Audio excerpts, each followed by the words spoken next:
오늘도 기도의 자리에 오신 여러분들을 주님의 이름으로 축복합니다. 오늘은 미지근함에서 구속시키는 근심, 우리를 미지근함에서 구속시키는 근심에 대해서 묵상할까 합니다. 우리 사람이 평정심 있고 감정의 높낮이가 없다고 하는 것, 그것은 성숙의 지표이기도 하겠지만 우리는 조금 자세히 봐야 됩니다. 왜냐하면 그 평상심이라고 하는 것이 자칫 느끼지 않고 아프지 않고 상처받지 않으려고 하는 그런 회피하는 데서 오는 미지근함이 아닌가 우리는 주의해서 살펴봐야 하기 때문에 그렇습니다. 우리 주님은 다른 모든 죄와 연약함에 대해서는 인내하고 기다리시겠다고 했지만 잘 아시겠지만 라오디게아 교회 아시죠? 미지근함에 대해서는 구토가 올라온다 이렇게 말씀하셨어요. 그만큼 영적인 미지근함은 참 위협이 되는 현실이라고 하는 것입니다. 예수님도 가버나움 사역을 하면서 그들의 미지근함에 고통하셨습니다. 그래서요, 너희를 향하여 피리를 보라도 춤추지도 않고 슬피 울어도 가슴을 치지 않는다 이렇게 고통스러워하셨습니다. 울지도 않고 아파하지도 않고 간절함도 없고 상처를 받지 않으려고 하는 현상 유지 중심의 마음의 상태. 우리는 이런 미지근함이 우리의 마음 가운데 있지 않을까 주의해야 하는 것입니다. 이런 미지근함을 염두에 두고 오늘 본문을 보면요, 오늘 우리는 고린도 교회와 바울 사이에서 일어난 극적인 화해를 살펴볼 수 있습니다. 오늘 본문을 조금 다른 표현으로 얘기한다면 거리가 좀 있는 상태, 다시 말해 적당한 관계 안에서 금세 빠져드는 미지근함을 극복한 두 당사자들, 고린도 교회와 바울의 이야기를 보게 되는 것이죠. 하나님께서 주시는 믿음의 파토스, 정열을 회복한 두 당사자를 보게 됩니다. 8절부터 16절까지 대략적으로 한번 훑어봐도요, 생생하게 살아있는 감정들이 얼마나 많은지요. 근심, 기쁨, 후회, 회개, 분노, 두려움, 사모함, 열심, 안심, 위로, 두려움과 덤, 그리고 마지막으로 기쁨. 자, 이렇게 기쁨으로 시작해서 기쁨으로. 자, 이와 같은 감정들을 느껴본 최근의 일들이 언제인가요? 바울과 고린도 교회는 그들의 견해 차이, 신학적 관점의 차이, 그리고 그들의 연륜의 차이, 그들의 여러 가지 차이로 인하여 한때는 자칫 잘못하여 관계가 소원해지고 미지근한 관계, 미지근한 영적 상태로 빠질 뻔했습니다.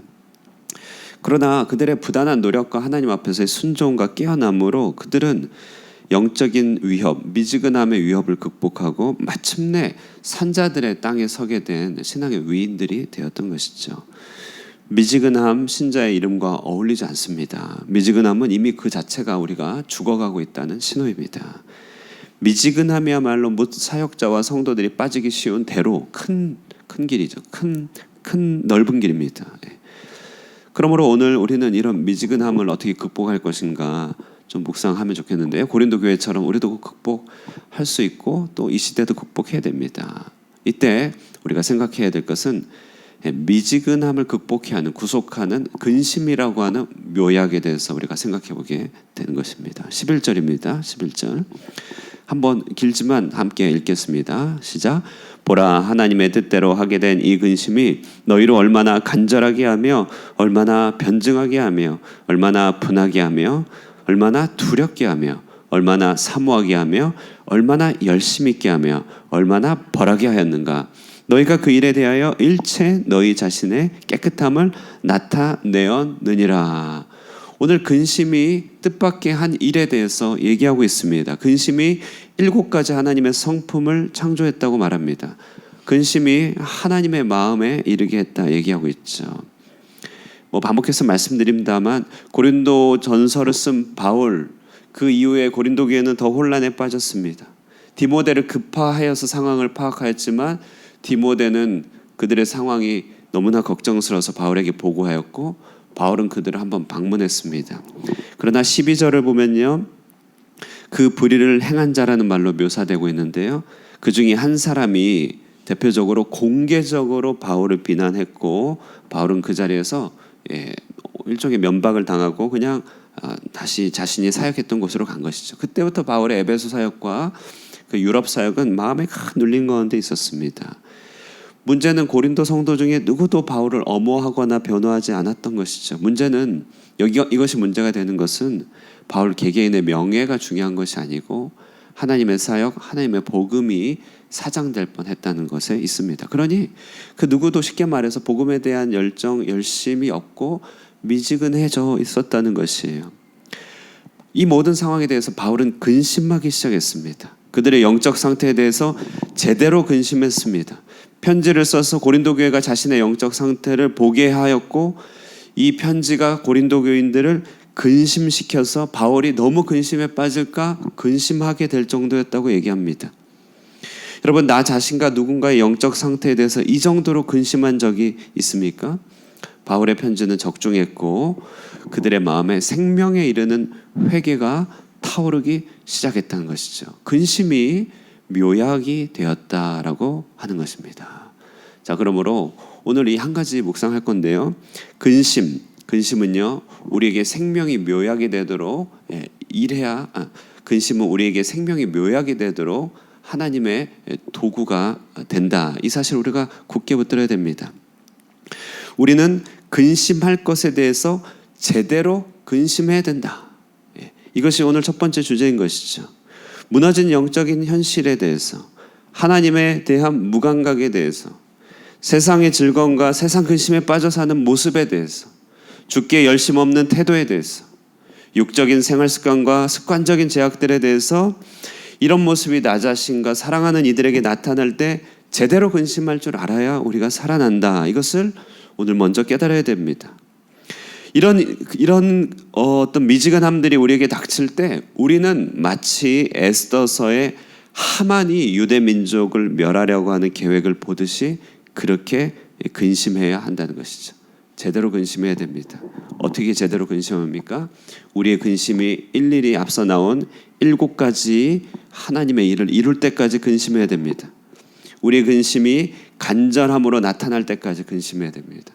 우리의 근심이 우리 자신을 변호하고 변명하고 하나님의 뜻을 찾아가도록 할 때까지, 그 근심이 우리로 하여금 정의로운 분노를 느끼게 하고 하나님의 두려움을 느끼게 할 때까지, 그 근심이 사모함으로 바뀌고 열심으로 바뀔 때까지 근심해야 됩니다. 근심은 고통스러운 감정이고 근심은 우리가 다 달가워하는 것은 아니지만 그 근심이 하나님의 통로가 될 때까지 우리는 마땅히 제대로 근심해야 됩니다. 그래야 우리는 그 근심을 통하여 미지근함을 벗을 수 있다는 것입니다.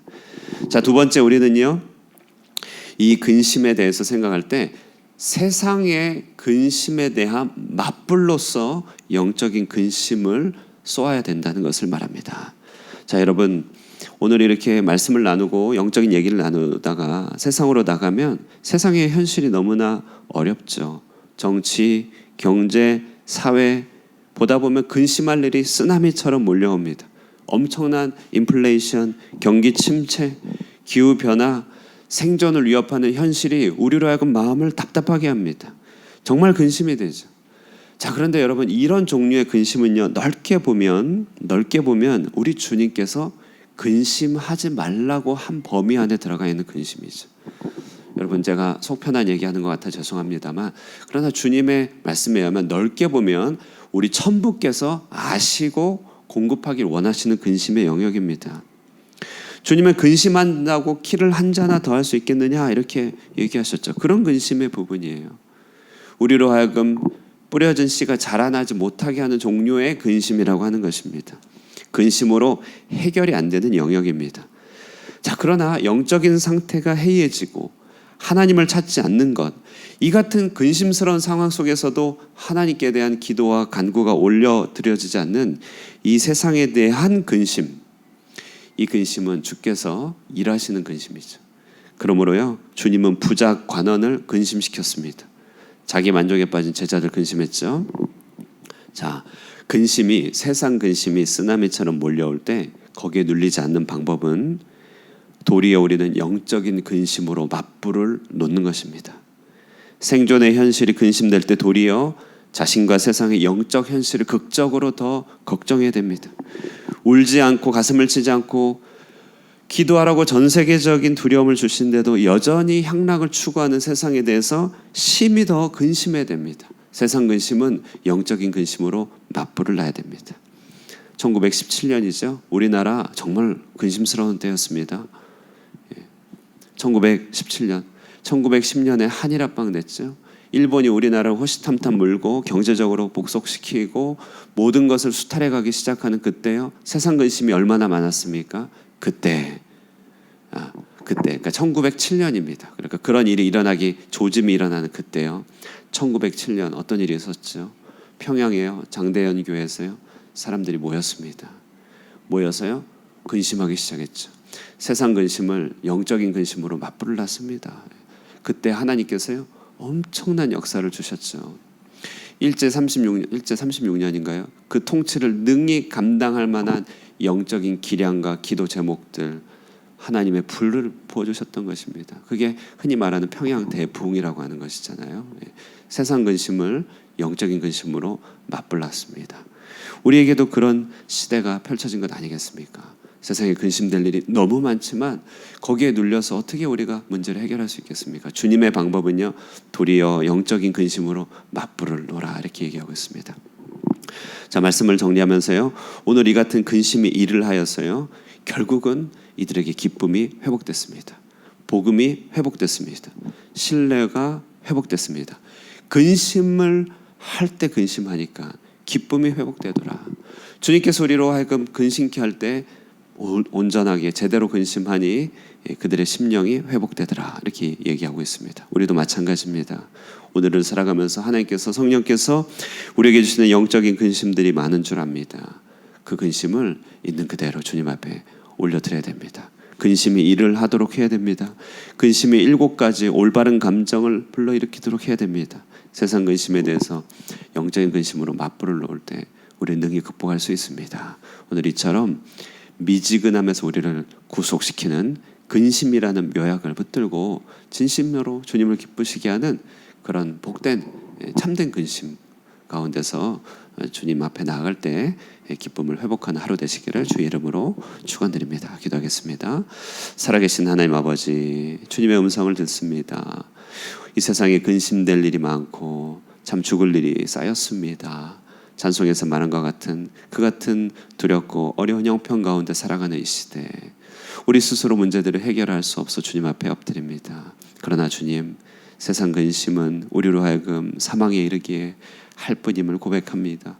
세상 근심은 우리로 가시가 되어서 하나님께 자라가지 못하도록 하는 그와 같은 방해거리가 될 뿐임을 고백합니다. 여전히 우리는 해결해야 될 문제가 많고 근심할 일이 많지만, 그러나 하나님, 우리의 영적인 상태, 하나님과의 관계를 바라보면서 우리 가운데 올라오는 그 하나님의 근심을 가지고 우리가 마음을 치고 애통하며 온전하게 근심하게 하옵소서.